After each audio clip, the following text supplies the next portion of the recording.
Hello and welcome to the Sacred Jackal. I'm Jackal and today I'm doing a video that I'm very excited for. I love these types of videos, I love watching them, and I thought, hey, I have a YouTube channel, might as well do one myself. So today I'm doing a video, sorry if I ramble a lot, it's unscripted. So today I'm doing an altar tour, my Kemetic altar tour. So if you saw my channel introduction, you'll know that I'm Kemetic and also an Inca pagan. There's not really a name for the religion, it's kind of lost in time. But I would have combined the two pantheons together to make one big altar, but talking to my deities, it was clear that nobody wanted to be mixed up together, so I have my Kemetic altar over here, and I don't have an Inca one because I don't have space for it right now. I live in a college dorm. I was lucky enough to get a desk big enough for all my Kemetic stuff, so hopefully in the future when I have them in place, I'll be able to start an Inca altar, but for now, this is my Kemetic altar. So sorry if I don't know what to say because this isn't scripted like I said. I'm just really excited to do this video, and so you'll see right here that these are four altars, not altars, these four statues and this one right here in the middle, they're the main deities I work with. I technically work and worship all Egyptian deities. So that means that this altar is never gonna be complete. I'm always gonna add stuff to it. There's still a bit of space on the table that I can add little things to it, but yeah, so this is what it is so far, and let's get started. So starting over here, in this bag usually, but I took it out for the video, I have this selenite wand that I use to charge things. So yeah, pretty simple. I just usually wave it around whatever needs to be charged, like crystals usually, or if something needs to be cleansed, because this is a crystal that you never have to cleanse itself. It's always charged, it's always good to go, cleanses other things, and it's very good. I like it a lot. And it's usually in this bag right here, but I took it out because I don't think I would be able to open it one-handed. So starting up here, I have these two glasses with pentacles on them. These are offering glasses, so this one's for water and this one's for milk. I'm also currently looking for an offering dish. I have dishes, but they're all plastic and kind of cheap, and I want a proper glass or porcelain dish to make food offerings on. So right now, food offerings just kind of go on napkins or whatever when I make food offerings, which I'd like to get a proper dish for, but I haven't found one yet, so that's that on that. So up here we have a few crystals, and for crystals I just kind of put down what I feel is best for the altar. So right here is another piece of selenite, just to keep things clear and charged. Two clear quartz crystals right there. You can see that's a lapis lazuli point right there, and this is actually right here is peacock ore, and I don't know why, but I've loved it ever since I got it years ago, and I usually carried it around for luck and stuff like that. I don't see this around a lot, and I just felt like I should put it on my altar. It felt right, felt good to have on the altar, so it's on the altar. Yeah. So moving on over here, I have an ankh, a little ankh. Metal ankh I got recently at a local metaphysical shop where I am. It's nice, it's pretty. It was cheap too, so I just got that. It's for nobody specific, it's just for the general altar. Quick note, you may also notice that there are no candles or incense or anything. That's because I currently live in a college dorm. I am not allowed to burn things, candles, incense, whatever. So I don't have any of that. I do have candles, I do have incense back at home, but I don't have it with me because I'm not allowed to, and I'm not taking that chance to get into trouble. So I'm sad about it because I use incense and candles a lot as offerings and in my spell work, but that's just not an option for me right now. So for now we have to stick with not anything that's not burning. So right here, this is a little statue I recently got of Hathor, and I was working with her recently, and I saw it in the same metaphysical shop I got the Ankh in, and I thought it appropriate to get her something just because I was working with her recently. So yeah, that's a little statue of Hathor. Like I said, not a main deity I work with or worship, but I do technically worship all of them. I just have my mains, quote unquote, that I do my usual offerings and prayers to. Yeah, so starting on the left side, we have this beautiful statue of Sekhmet that I got for Christmas. Family members gave it to me. I really love it. Absolutely gorgeous. She is one of the main deities I work with. And with her, I have a piece of citrine, a tiger's eye skull, which I really love, and she loves too, and red jasper. So those are like her crystals that I've offered to her, and those are hers.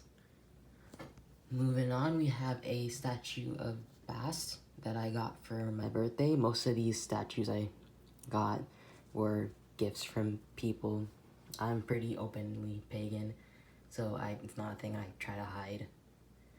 So this is a statue of Bast. This was the first statue I got for my altar. So I got this about 2 years ago, because that's when I started practicing Kemeticism. And for her, we have 2 pieces of rose quartz, a raw piece and a pyramid, a point. And those are for her. And moving on, so this is like the Anubis section. He's my patron, so he has like the most stuff out of everybody on this altar, and he'll probably get more stuff in the future. So up here we have this statue of him that I actually got at Universal Studios. So for my birthday, my family brought me down to Universal Studios, and in the mummy section in the gift shop, there were a ton of like Kemetic statues and little trinkets, and this Anubis statue was there, and my family knew that I am Kemetic and thought that this would be perfect for me. There was a bunch of other stuff I wanted to get too, but I could only get one, and so I chose this Anubis statue. Down here, I have another Anubis statue. This one I actually got at Salem, Massachusetts. I can't say that. Salem, where I went with a friend, and I saw it and I felt drawn to it. I don't know why, so I bought it, and it's been on my altar ever since. It's very lovely. I don't know why, I just felt so drawn to it. I don't know why, but he likes it, so it's there.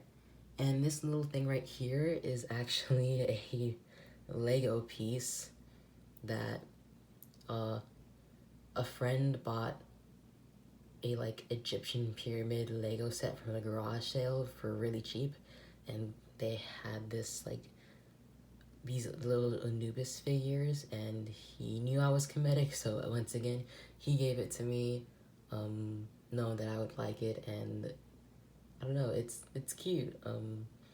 It's not like a proper statue or anything, but it's cute, so I keep it on the altar. And back there behind him is an obsidian arrow point. So if you can see it back there, obsidian is a stone that I associate with Anubis, so I gave that to him. And to the right, I have this Anubis plushie, which I got either for my birthday or Christmas from a friend. I don't know which one it was because my birthday and Christmas are pretty close together, so sometimes I get gifts mixed up like when I got them. But either way, he got me this Anubis plushie and I loved it very much. I asked with his permission if I could offer it to Anubis and put it on the altar. He said yes, of course. And it's been on my altar for like a year, maybe. So yeah. And also for Anubis, I have some coyote parts. So this is a real coyote skull. I believe it's male based on the crest back here. I have a coyote foot bone and a coyote claw. So I got the foot bone and the claw, I believe, at Salem, the same place I got that statue. And I got the skull from a local reptile expo, where this lady was selling skulls and stones and all that, and this was one of the first skulls I got from my collection of animal parts. So yeah, it's a very special skull to me, and it's on the altar for Anubis, because, you know, death and all that. Now, finally back here we have, so I added this to my Amazon wishlist for Christmas, this statue of Set, not reading the dimensions, and I thought it was gonna be a statue like this, or like this, but it ended up being really tiny, so I'm still currently looking for a proper statue of Set, but for now, this is all he has, and I'm sorry, Set, but it's very hard to find a statue of him that isn't very expensive also. And with him, I have a little piece of garnet for him. And so there's actually one final part to this altar back here. This is a selenite charging plate. I get closer. And I use this to charge things, so like crystals, tarot cards, pendulums, any like divination tool, anything that can be charged. So right now there's a tourmalated quartz on there, and that's actually my spirit companion's vessel. So spirit companions are like spirits that are with you that can help guide you. They're like companions. They're with you, not all the time though, because spirits do their own thing on their own time. But I usually keep him there when I'm not traveling with him.